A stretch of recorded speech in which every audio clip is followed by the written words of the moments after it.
All right. Hi, and welcome to the SEO podcast, Unknown Secrets of Internet Marketing. We got it right that time. We have a mantra here. And that mantra is... Don't be a douche. Don't be a douche. My name is Chris Burris, owner of E-Webstyle. I'm Charles Lewis, your internet marketing. And right, pulling up, because I had the wrong page. As we have our previous podcast, and our tip from podcast 138, because this is podcast 139, almost 140, woohoo, is identify your audience and keep them in mind as generate content. Definitely, you want the content on your website is not SEO friendly, but actually addresses the audience and the concerns they may have when they visit your site. So if any of that sounds a little foreign to you, go back and listen to our previous podcast. In fact, just go back and listen to all our podcasts. Then we don't have to. Then we got a few people who trying to do that too. So punch in the face to y'all. Boom. Remember, we are your friendly, local, neighborhood top position snatchers. Where our mantra, as we just mentioned, is don't be a douche. I thought you was a little early with that. I thought you change it up every now and then, right? Remember, if you're at some sort of electronic device that enables you to be social in any form or fashion, we're asking you, imploring you at this moment, be social. Be social. It's very easy. Get on Twitter, get on Facebook, and let people know that you're actually listening to podcast number 139 right now. Yeah. On Twitter, how do they do it? On Twitter, hashtag SEO podcast 139. Make sure you tag it at style. Well, no, we can it's online. Thank you. That's actually been working really well. Yeah. We've been getting lots of feedback. While we're talking about social, you can stalk us at facebook.com/E-Webstyle, twitter.com/E-Webstyle, youtube.com/E-Webstyle. By the way, we're actually getting all sorts of labeling, descriptions, and title tags in our YouTube pages now. I just heard some talking. I was like, was that me? A slow echo check. And then you can also email us at podcast at e-webstyle.com. All right. So a little bit of news. I thought there was some cool stuff going on. We know HTML5 is coming out. Mm-hmm. We know HTML5 actually has the ability to do video in it, right? And one of the challenges that they're having with it are what are called DRMs. You know what DRM stands for? Dr. M. Dr. M. Dr. Media. He's the dude who's writing the code for HTML5 so that it can show media. He's highly educated. It stands for that was just my guess. Digital Rights Management. So this is how can you how you can lock how you can lock out people to make sure people can't record videos, all this stuff. Google has a guy on staff who was actually instrumental in basically saving that HTML. His name is Ian Hickson, and he basically says all DRM is unethical. The government has already decided we have specific things that we can do with media after we purchase it. Mm-hmm. For instance, you go out and buy Toy Story, you have the right to cut out a snippet and blog about it. You have the right to actually make a copy of it for yourself. In my case, I need to do that because I have small kids and they like to go over to the DVD and grab the DVD out and rub it all over stuff. So it will no longer work. A copy is really nice. So I actually appreciate that perspective. The other thing he's saying is the whole reason of having video in HTML5 was to get away from the plugins, the Flash plugin, the other plugin necessary to watch video. So by putting in a DRM system, you actually end up with a plugin still. So what's the point of that? So I just thought that was pretty interesting. Also, there's almost blank stale worthy. Yeah. Let's create a new standard so we can get away from plugins. First thing we need is a plugin. Yeah. Do not track. There's a consortium of like Google and online Facebook, all sorts of online people who are coming together and they're creating this standard, which is do not track. What it really means, and actually it's the Digital Advertising Alliance is that group, and what it really means is do not target. Mm-hmm. So they want to have built into browsers the ability to not target. How many people are like we all feel a little big brotherish the first time we realize that an ad is being displayed to us because we went to a website? Yeah. Does it really upset? I'm sure it upsets some people, right? How many people does it really upset? Like, I want this to stop. Yeah, I don't, personally, only reason it upsets me is because we do PPC. And so every time I'm remarketed to it, it's usually a client of ours. Oh, yeah. I've never been interested in that. It's an ad I've created. Yeah. And it's constantly being shown to me. I did that. Ooh. It gets you opportunity to tweak the ad. Yeah, Ooh, definitely. That didn't look good that time. Mm-hmm. Yeah, so they're trying to come up with some sort of, they're calling it do not track, and kind of the gist of the article was that really it's do not target, and so the name do not track is kind of trying to circumvent Congress from, trying to protect our privacy. They make an interesting point. If you don't want to be tracked, but you want to have all these social tools, and you also want your Yahoo page to actually, show up and have all of your, customized content on it, it has to know who you are. It has to track you. So, crazy. We are currently on our Facebook page running a contest. It's actually a really fun contest. You know how at the beginning of every Simpson episode, Bart writes a different sentence. Bart writes a different sentence. So there's a link to a place where you can go write a separate sentence, and the contest is whoever comes up with the most entertaining one will win a gift card. And I've just printed out 2 of them here. One of them is, I will not wear my black hat when giving SEO pitches. Sounds like maybe that was a lesson learned. No, exactly. That was one of my videos against Aaron Goldman. I chose to wear the white hat. Right. And you point. I remember that. Mm-hmm. Awesome video. Go out and check out the SEO Rapper, because there's some great videos, and I think that was some of your kind of most inspired stuff was back and forth with Aaron Goldman. And the other one I have is write keyword rich content. Click here for more information. That's just hilarious. That's obviously somebody who watches. Actually, that's Darren Bowie wrote that one. Thank you. Watching now. What's up, Darren? Punch in the face. We've got 2 questions. Before we get to questions, some reviews. I noticed it wasn't no tier. Yeah, I didn't have to stop by my friendly local neighborhood tattoo artist. This one is great actionable SEO podcast. This is from William Parliament. Okay, we'll address him later. Yeah, he's got one of our questions too. Yeah, I love these guys. They do a great job of sharing the most recent SEO topics and share their real world experiences with you. It's like Christmas morning every time they release a new episode. That's awesome. That's phenomenal. If you're an SEO or responsible, and maybe you had a bad Christmas, horrible. I don't know. Awesome. If you're an SEO or responsible for your company's search campaigns, this is a must listen. A nice mix of SEO 101 and advanced SEO tactics. Again, Bill Parliament, Radical Marketing Solutions. Punch in the face. Yeah, he's got a good question. The other one is great resource and entertainment. That's the title, and then the first line is 5 stars. 5 stars. Punch in the throat to you guys. Oh, yeah, he's like punch in the throat. Yeah, you have to determine what that is. Yeah. Like, that might not be good. I can't even say thank you.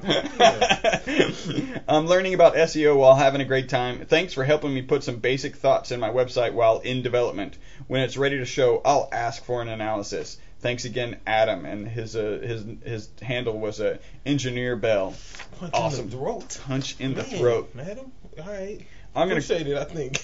If I could speak. Yeah. I'm still trying to catch my breath. We got more from our international sites. We'll get on those next time.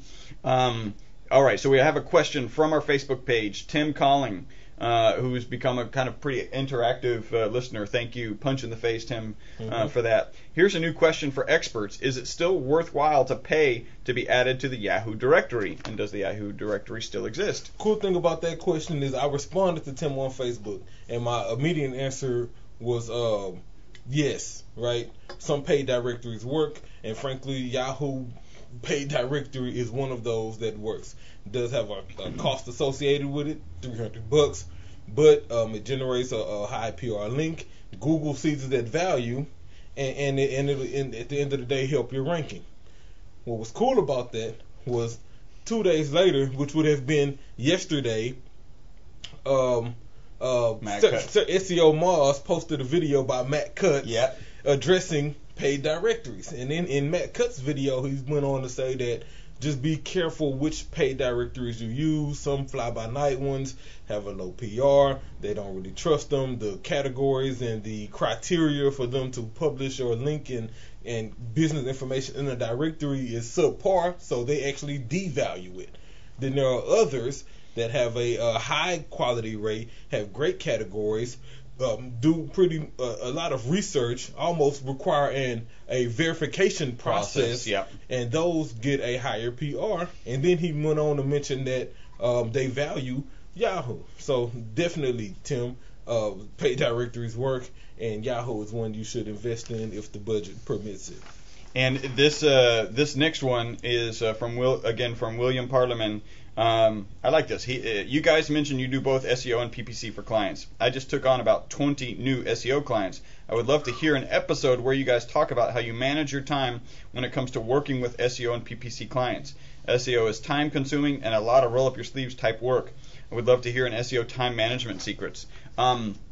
We'll actually cover that in another podcast because we have something special for you guys today. It's really kind of for you guys and for us. We're about to take the video from this particular podcast, and it's going to kind of transition, and it will become a video on our pay-per-click page. So, Bill, if you're listening, you'll be able to hear what we do for pay-per-click clients. You'll hear a case study, and so that can send you down the right path. I know your question's towards SEO, so we're just going to table that question. I'll respond to you though. I'll email you.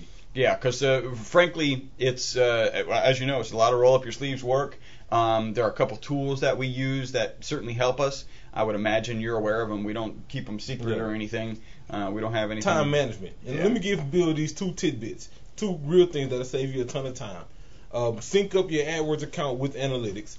So that way when running reports, you can access analytics and pull PPC reports. Do that, and then get friendly with AdWords Editor.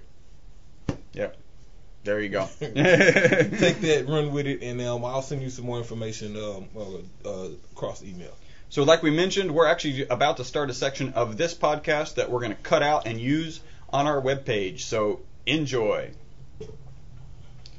Hi, and welcome to our pay-per-click page. You're about to learn everything you need to know about pay-per-click. We're going to get started with Charles Lewis. He's our internet marketing specialist. And I'm Chris Burris, the owner of E-Webstyle. So here we go with pay-per-click. Yeah, so pay-per-click is we'll start with calling it paid search. Paid search is really, in a nutshell, paying to drive search traffic to your website. There are several different ways you can do it. Pay-per-click, PPC for short, is one way you can actually pay Google, Yahoo, and Bing for clicks. You can do that in a couple ways, actually buying keywords or bidding on keywords. You can bid on display ads, which are actually images that can show in Google's content network across different sites. There's also a form of remarketing, which is kind of getting very popular right now. Remarketing is, in a nutshell, a spin-off of display advertising, how you can kind of display ads to people who have already visited your site. And so today I want to talk about how we do paid search. And to be honest, what we try to do up front is be very transparent with all of our clients, and this should go across the board with most firms. Unfortunately, it doesn't for some. So one of the things we try to do in regards to paid search, you have to monitor billing, right? So let's address the facts first.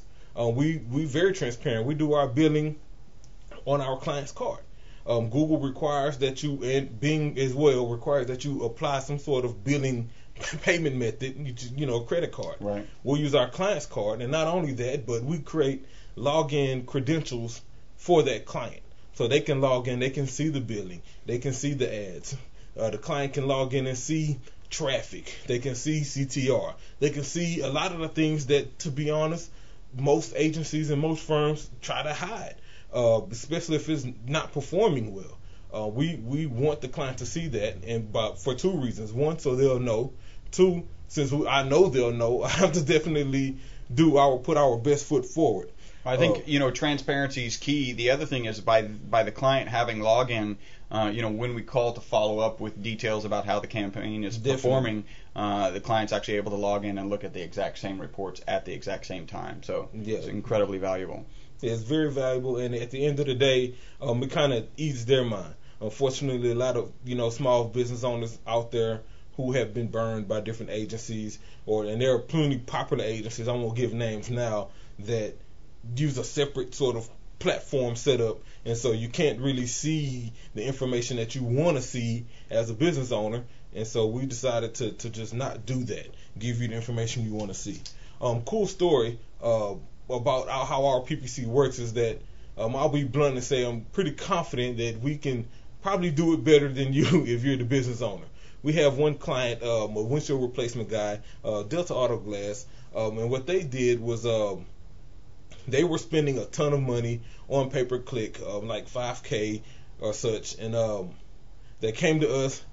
They were spending it with an agency. They weren't quite sure how it was working. They weren't getting reports. They didn't have the transparency that we just talked about. Couldn't see the keywords, couldn't see CTR, couldn't control which keywords were working, and all of this. And I looked at it, and I was like, I know I can probably decrease your spend even while adding our 15% management fee. Yeah, we do have a 15% management fee on the budget that's spent either with Google or Bing. Just on your paid search budget in general. And we could probably lower your spend while adding our 15% and still get you better results. He took us up to the challenge.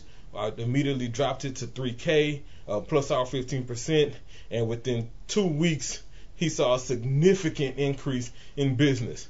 Before the end of the first month was over, he called to move it back up to 5, and that was because he had saw business coming in and he wanted more of it. To this day, that budget has doubled, and their business has almost tripled. They've expanded to offer new services, servicing new locations, hired new employees, bought new vehicles, and looking to get a new Northside location. And raise their prices. Yeah.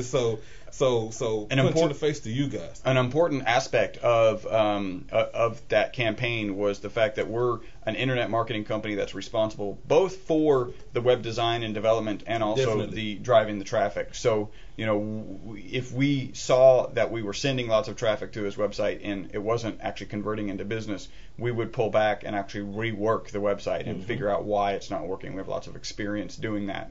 And in his case, we just revamped the entire website, which had some positive impact even before they switched over to us managing the campaign.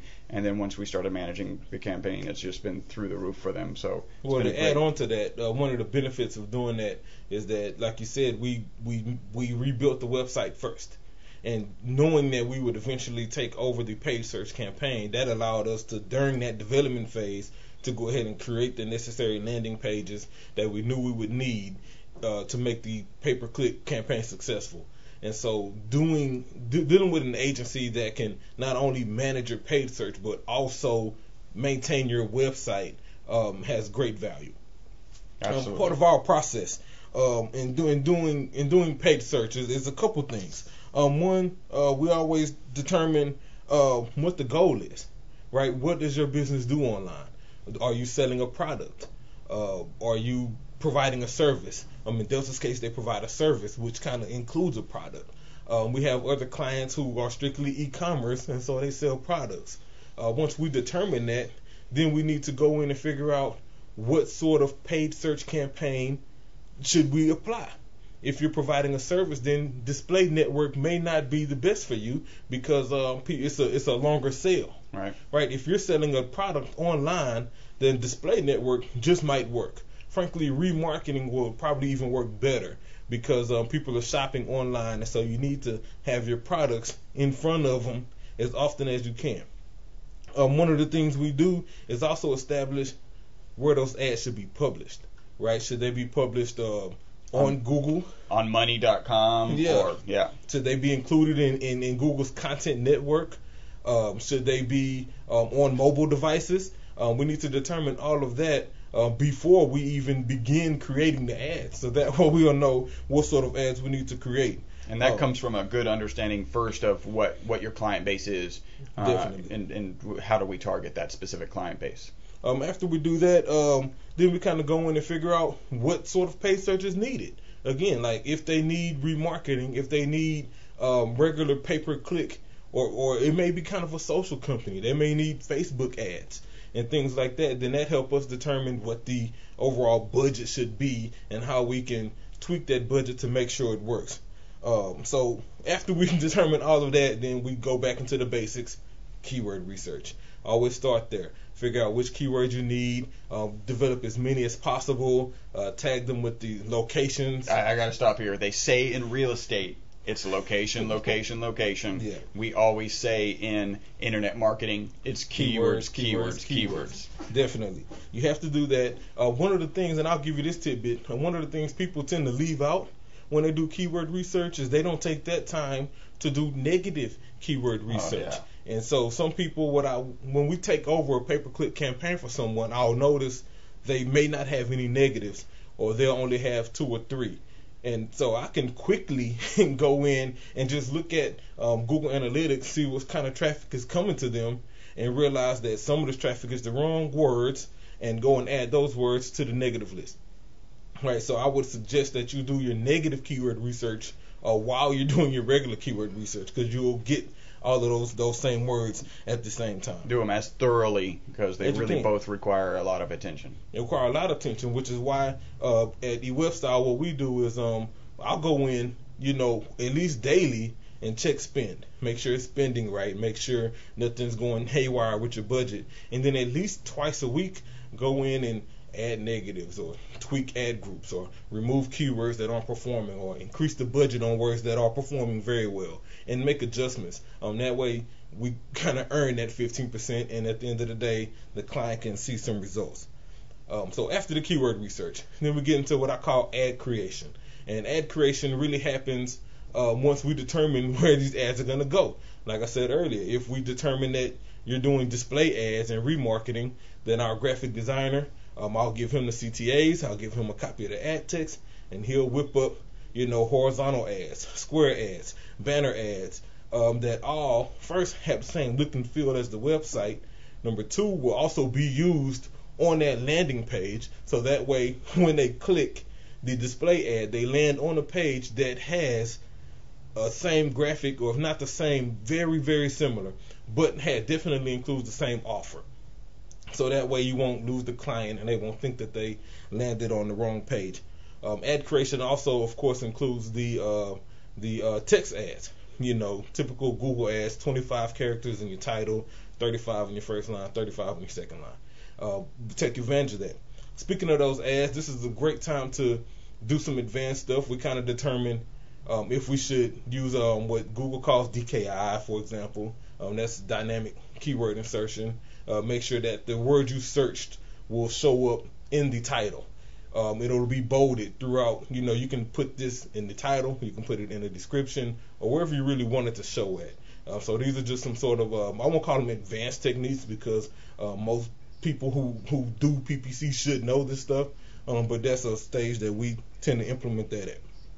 Once we create the ads, we go into budgeting.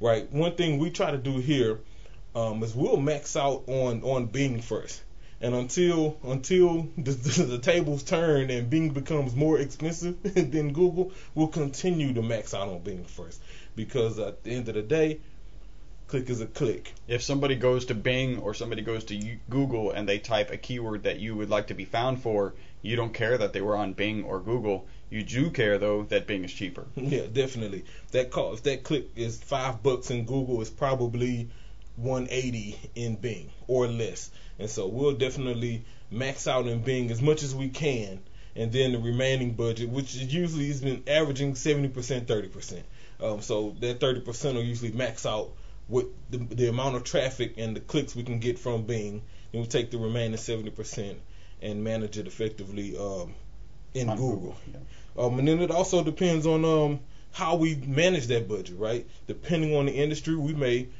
pour it all in and gradually decrease it after we see what kind of clicks come in, after we see how it's performing.